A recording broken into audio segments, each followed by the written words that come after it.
സത്യം വിളിച്ചു പറയുന്നവരെ, ജനങ്ങളുടെ നന്മയ്ക്ക് വേണ്ടി പ്രവർത്തിക്കുന്നവരെ, തെറ്റുകളും പിഴവുകളുമൊക്കെ ചൂണ്ടിക്കാണിക്കുന്നവരെ മനോരോഗിയായിട്ട് പോലും മാറ്റാനുള്ള കഴിവ് നമ്മുടെ സിസ്റ്റത്തിനുണ്ട് എന്ന് ആരോഗ്യവകുപ്പ് തെളിയിച്ചിരിക്കുകയാണ്.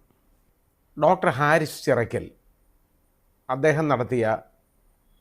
അദ്ദേഹം പുറത്തു കൊണ്ടുവന്ന വിളിച്ചു പറഞ്ഞ ചില സത്യങ്ങൾ, അപ്രിയകരങ്ങളായ സത്യങ്ങൾ അദ്ദേഹത്തിനെ ഒരു കള്ളനായി ചിത്രീകരിക്കാൻ വേണ്ടി ഇപ്പോലും നമ്മുടെ സിസ്റ്റത്തെ പ്രേരിപ്പിച്ചു എന്ന് പറയാം.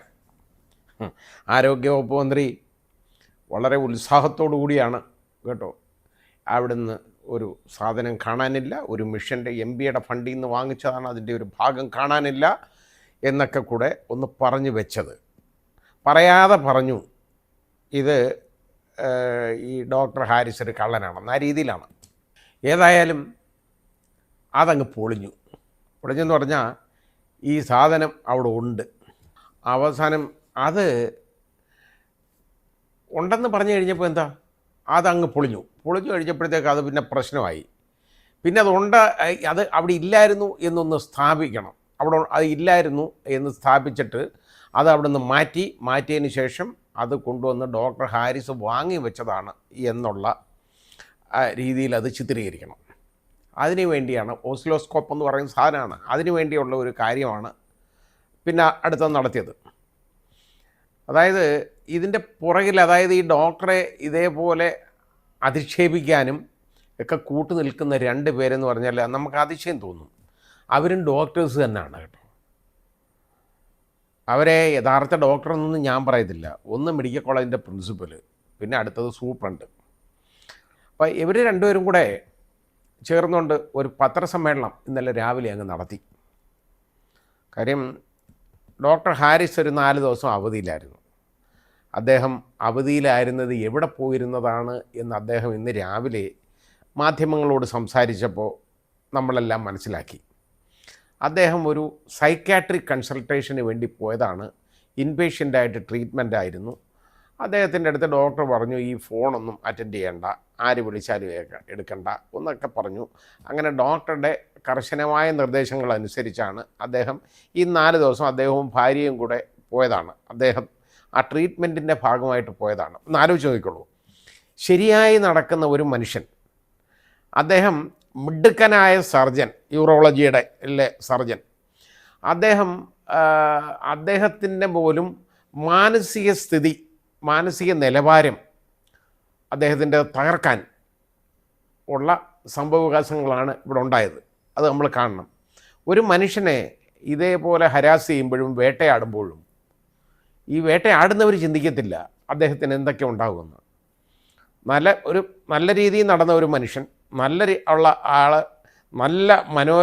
ഒരു മനോരോഗവും ഇല്ലാതെ നടന്ന ഒരാളെ മനോരോഗിയായിട്ട് മാറ്റത്തക്കവണ്ണം ഉള്ളതാണ് നമ്മുടെ സിസ്റ്റത്തിൻ്റെ ഫെയിലുവർ എന്ന് പറഞ്ഞ മന്ത്രിയോട് ഞാൻ പറയുകയാണിത് കേട്ടോ. ഏതായാലും മന്ത്രിയൊക്കെ പോയി അദ്ദേഹത്തിനെ കണ്ട് അവസാനം സംസാരിച്ചു, ആശുപത്രിയിൽ പോയി കണ്ടു. അദ്ദേഹം അതിൻ്റെ വിഷയമൊന്നും പറഞ്ഞില്ല. അതൊരു യഥാർത്ഥത്തിൽ ഒരു ഔദ്യോഗികമായിട്ടുള്ള ഒരു സന്ദർശനമൊന്നുമല്ല, വെറും പ്രൈവറ്റായിട്ടുള്ള ഒരു സന്ദർശനം പോലെ പറഞ്ഞു. മന്ത്രി സമാധാനിപ്പിച്ചെന്ന് പറഞ്ഞു അദ്ദേഹത്തിനെ. അപ്പോൾ ഞാൻ പറഞ്ഞില്ലേ, ഒരു മനുഷ്യന് സമാധാനമില്ലാതാക്കാൻ എന്ത് എളുപ്പമാണ്. അദ്ദേഹം ആ മന്ത്രിയെക്കുറിച്ചൊക്കെ ഉണ്ടല്ലോ എന്ത് നന്നായിട്ടാണ് പറയുന്നതെന്നറിയാമോ. ആരോടും അദ്ദേഹത്തിന് പരിഭവം അതൊന്നുമില്ല. അവസാനം എന്താ, അവിടെ ഉള്ള ഒരു 3 മെഷീൻ നന്നാക്കണമായിരുന്നു. അപ്പോൾ അത് നന്നാക്കി എടുക്കാനായിട്ട് ഒരു സ്വകാര്യ സ്ഥാപനത്തിലേക്ക് അദ്ദേഹം ഡോക്ടർ ഹാരിസ് തന്നെ അയച്ചപ്പോൾ ഒരു മെഷീൻ നന്നാക്കി എടുക്കണമെങ്കിൽ ഒരു 2 ലക്ഷം രൂപ അതിന് ചിലവ് വരും. അത് നോക്കിയപ്പോൾ ഞങ്ങളുടെ ഡിപ്പാർട്ട്മെൻറ്റിന് അതിനുള്ള സാമ്പത്തിക ശേഷിയില്ല, അതുകൊണ്ട് വേണ്ട, നിങ്ങളതിങ്ങ് തിരിച്ചയക്കാൻ പറഞ്ഞു. ഈ സാധനം അവർ ആ സ്വകാര്യ സ്ഥാപനത്തിൽ നിന്ന് ഡെലിവറി നടത്തി. ഒരു ഡെലിവറി നോട്ടാണ് കൊടുക്കുന്നത്. അതായത് ഡെലിവറി നോട്ടും ബില്ലും രണ്ടാണ് പറയാം.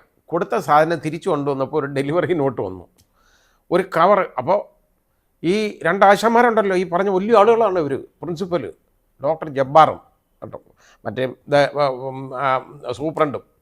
ഇവർ വലിയ ഏതാണ്ട് കണ്ടുപിടിക്കുകയാണ്. കണ്ടുപിടിക്കുന്നത് എന്താ, ഈ ഡോക്ടർ ഹാരിസിൻ്റെ മുറി കയറി അങ്ങ് പരിശോധിച്ചു. കാരണം ഈ 4 ദിവസം ഇദ്ദേഹം ഇല്ലല്ലോ, സൗകര്യമല്ലേ. അപ്പോൾ പരിശോധിച്ച് കഴിഞ്ഞപ്പോൾ എന്താ, അവിടെ നോക്കിയപ്പോൾ അവിടെ ഒരു പെട്ടി കണ്ടു കേട്ടോ. ആ പെട്ടി നോക്കിയപ്പോൾ അതിലൊരു ബില്ലുണ്ടായിരുന്നു. ഓസിലോസ്കോപ്പ് വിലയ്ക്ക് വാങ്ങിച്ചതിൻ്റെ ബില്ലാണെന്നാണ് പറയുന്നത്. അതായത് മറ്റേ 3 മെഷീൻ കൊടുത്തയച്ച് തിരിച്ച് അതിൻ്റെ റിട്ടേൺ ചെയ്തതിൻ്റെ ഡെലിവറി നോട്ടാണ്. ഒരു ഡെലിവറി നോട്ടും ബില്ലും കണ്ടാൽ തിരിച്ചറിയാൻ വയ്യാത്ത അത്രത്തോളം ബുദ്ധിയുള്ള ആളുകളാണ് പ്രിൻസിപ്പലും ഈ സൂപ്രണ്ടും. നിങ്ങൾ അതൊന്നും മനസ്സിലാക്കുക. ഈ കോമൺ സെൻസ് ഇല്ലാത്തവന്മാരാണ് ഈ അവിടെ ഇരിക്കുന്നത്. അപ്പോൾ അതിനെക്കുറിച്ച് ഡോക്ടർ ഹാരിസിൻ്റെ അടുത്ത് ചോദിച്ചപ്പോൾ അദ്ദേഹം പറഞ്ഞെന്ന് പറയുമോ, ചിരിച്ചതേ ഉള്ളൂ. പറഞ്ഞ് ഞങ്ങൾക്ക് ഇതിനകത്ത് വലിയ പ്രാവീണ്യമൊന്നുമില്ല, സത്യത്തിൽ എനിക്ക് അറിഞ്ഞൂടാ ഇതെന്തുവന്ന്, ഞാനിത് നോക്കി പഠിച്ചിട്ടൊന്നുമില്ല എന്നുള്ള രീതിയിൽ അത് പറയാൻ, ആ രീതിയിൽ പുഞ്ചിരിയോടുകൂടി പറയാൻ കഴിവുള്ള ഒരാളാണ് ഡോക്ടർ ഹാരിസ് ചിറക്കൽ. കാരണം അതേ ആരെയും കുറ്റപ്പെടുത്താനോ ഒന്നിനുമില്ല, അതാണ് സംഭവം. അപ്പോൾ അതായത് അവിടുത്തെ വീഴ്ചകൾ അദ്ദേഹം തിരിച്ചറിഞ്ഞ് പറഞ്ഞതിന് ശേഷം എന്താ, അദ്ദേഹത്തിനെ അങ്ങോട്ട് ഉപദ്രവിക്കാനായിട്ടുള്ള ശ്രമം നടത്തിയപ്പോൾ ആദ്യമൊക്കെ ഹാരിസ് പിടിച്ചു നിന്നു കേട്ടോ. അത് കഴിഞ്ഞിട്ട് അവസാനം അദ്ദേഹത്തിനെ കള്ളനാക്കാനുള്ള ശ്രമം വന്നപ്പോൾ അദ്ദേഹത്തിൻ്റെ കണ്ണ് നിറയാനിടയായി. അദ്ദേഹം കണ്ണ് തുടച്ചുകൊണ്ട് ഇറങ്ങിപ്പോകുന്നത് നമ്മൾ കണ്ടതാണ്. അപ്പോൾ അങ്ങനെ ഒരു മനുഷ്യനെ അത്രത്തോളം ഹരാസ് ചെയ്യുക, ഒരു സത്യം വിളിച്ച് പറഞ്ഞതിന്, അതാണ് നമ്മുടെ ഇന്നത്തെ സിസ്റ്റം കേട്ടോ. മന്ത്രിയുടെ ഭാഷയിൽ പറഞ്ഞ സിസ്റ്റം, അതാണ് ഏറ്റവും വലിയ സിസ്റ്റമാണ് നമ്മളിപ്പോൾ കാണുന്നത്. ഏതായാലും ആ സിസ്റ്റമാണ് ഡോക്ടറെ അവസാനം സൈക്കാട്രിക് കൺസൾട്ടേഷനിൽ എത്തിച്ചത്. ഈ നമ്മുടെ സിസ്റ്റമാണ്. ഡോക്ടർ ഹാരിസ് ചിറക്കൽ, നിങ്ങളിത് കണ്ട് ഇങ്ങനെ ഭയപ്പെടുകയും വിഷമിക്കുകയും ചെയ്യരുത്. നിങ്ങൾ നല്ലൊരു മനുഷ്യനാണ്. നിങ്ങൾ നല്ല കാര്യങ്ങൾ ജനങ്ങൾക്ക് വേണ്ടി ചെയ്യുന്നു. നിങ്ങൾ നല്ലൊരു കാര്യമാണ് പറഞ്ഞത്. ആ പറഞ്ഞതുകൊണ്ട് ഇപ്പം നിങ്ങൾ തന്നെ പറഞ്ഞല്ലോ, ഇപ്പോൾ അവിടെ ഉപകരണം ഇതെല്ലാം കിട്ടുന്നുണ്ട്, ഞാൻ പറഞ്ഞേക്കുന്ന സാധനങ്ങളൊക്കെ എന്തുകൊണ്ടാണ് കിട്ടുന്നത്? നിങ്ങളത് വിളിച്ചു പറഞ്ഞ് ജനങ്ങൾ മനസ്സിലാക്കി തിരിച്ചറിഞ്ഞു എന്ന് മനസ്സിലാക്കിയത് കൊണ്ടാണ് അത് കിട്ടുന്നത്. അത് കിട്ടുന്നത് നിങ്ങൾക്ക് വേണ്ടിയല്ല. നിങ്ങൾക്ക് എന്തിനാണിത്? ജനങ്ങൾക്ക് വേണ്ടിയുള്ളതല്ലേ, പാവപ്പെട്ട രോഗികൾക്ക് വേണ്ടിയുള്ളതല്ലേ. അപ്പോൾ അത് നിങ്ങൾ പറഞ്ഞത് കൊണ്ടാണ് അത് കിട്ടിയേക്കുന്നത്. ഇനി ഞാനൊന്നിനുമില്ല എന്നാണ് അദ്ദേഹം പറഞ്ഞേക്കുന്നത്. അദ്ദേഹം വെടിനിർത്തൽ പ്രഖ്യാപിക്കുന്നു. അതുപോലെ തന്നെ മന്ത്രിയും വെടിനിർത്തൽ പ്രഖ്യാപിച്ചിരിക്കുകയാണ്. കാരണം പോയി അദ്ദേഹത്തിനെ സമാധാനിപ്പിച്ച് എന്താ കാര്യം. മാത്രമല്ല ഇവിടെ ഈ പ്രിൻസിപ്പലും സൂപ്രണ്ടും കൂടി ഇരുന്ന് പറഞ്ഞില്ലേ, പ്രിൻസിപ്പലിൻ്റെ ഇടയ്ക്ക് അങ്ങ് ഫോൺ വന്നുകൊണ്ടിരിക്കുക, അത് ഇത് പറ എന്ന് പറയാണ്. മറ്റേ ആരാണ്ട് നിർദ്ദേശം കറക്റ്റ് കൊടുക്കുകയാണ്. ട്യൂൺ ചെയ്ത് പാവകളെ ഇങ്ങോട്ട് വിട്ടേക്കുന്നല്ലോ ഈ 2 പാവ. പക്ഷേ ഈ പാവകൾക്ക് വിവരമില്ലാതായിപ്പോയി. അതാണ് പ്രശ്നം. നമ്മുടെ മാധ്യമങ്ങളെന്ന് പറഞ്ഞാലും പത്രക്കാരെന്നൊക്കെ പറഞ്ഞാലും അവരും ഈ മാധ്യമങ്ങളും അവർ വളരെ ബോധമുള്ളവരും മിടുക്കരുമാണ്. അവരെടുത്ത് പോയി ഇതുപോലെ ഉമ്മാക്കി കാണിച്ച് അങ്ങനെ പറഞ്ഞോളാം ഇങ്ങനെ പറഞ്ഞോളാം എന്നൊക്കെ വിചാരിച്ചു കഴിഞ്ഞാൽ കാര്യം നടക്കത്തില്ല. അത് ആദ്യം തിരിച്ചറിയണം. ആ ബോധവും ബുദ്ധിയും പ്രിൻസിപ്പലിനും സൂപ്രണ്ടിനും ഇല്ലാതെ പോയി. അതാണ് പൊളിഞ്ഞു പോയത് സംഭവം. അവസാനം ഇത് ഡെലിവറി നോട്ടാണെന്ന് തിരിച്ചറിഞ്ഞോടുകൂടി മുങ്ങി. അതോടുകൂടിയാണ് ഞാൻ പറഞ്ഞ മൊത്തം ഒന്നുമില്ല. ഇനിയിപ്പം DME director of medical education ഉടനെ ഒരു ഇത് നടപടി വേണമെന്നൊക്കെ പറഞ്ഞിരുന്നത് ഇദ്ദേഹത്തിൻ്റെ പേർക്ക്, ഡോക്ടർ ഹാരിസിൻ്റെ പേർക്ക് ചട്ടലംഘനം നടത്തിയതിന്. അതേ വിളിച്ച് പറഞ്ഞില്ലേ, അതാണ് ചട്ടലംഘനം. അപ്പോൾ ഏതായാലും ഇനി ഒരു നടപടിയില്ല, ഒന്നും വേണ്ട എന്നുള്ളൊരു തീരുമാനത്തിലായി എന്നറിയുന്നു. നല്ല കാര്യം. ഇനി അതുപോലെ ഡോക്ടർ ഹാരിസ്, നിങ്ങളുണ്ടല്ലോ, നിങ്ങൾ വലിയൊരു കാര്യമാണ് ചെയ്തത്. അതിന് അത്രത്തോളം നിങ്ങളെ ജനങ്ങൾ ഇഷ്ടപ്പെടുന്നുണ്ട്. നിങ്ങൾ അത് മനസ്സിലാക്കി തന്നെ മുമ്പോട്ട് പോകണം. എന്തെങ്കിലും ഈ സിസ്റ്റത്തിന് എററുണ്ടെങ്കിൽ നിങ്ങളൊന്ന് ചൂണ്ടിക്കാണിക്കണം. ഒരു തെറ്റുമില്ല, അതാണ് നിങ്ങൾ ചെയ്യേണ്ടതും. പിന്നെ നിങ്ങൾ കരുതിയിരുന്നോണം, ഇനി എന്ന് പെണ്ണ് കേസ് കൊടുക്കുമെന്ന് പേടിച്ചാൽ മതി. കാരണം അവസാനം ഓരോരുത്തരെ കൊടുക്കുന്നതെല്ലാം ഇതുപോലുള്ള കാര്യങ്ങളിലൊക്കെയാണ്.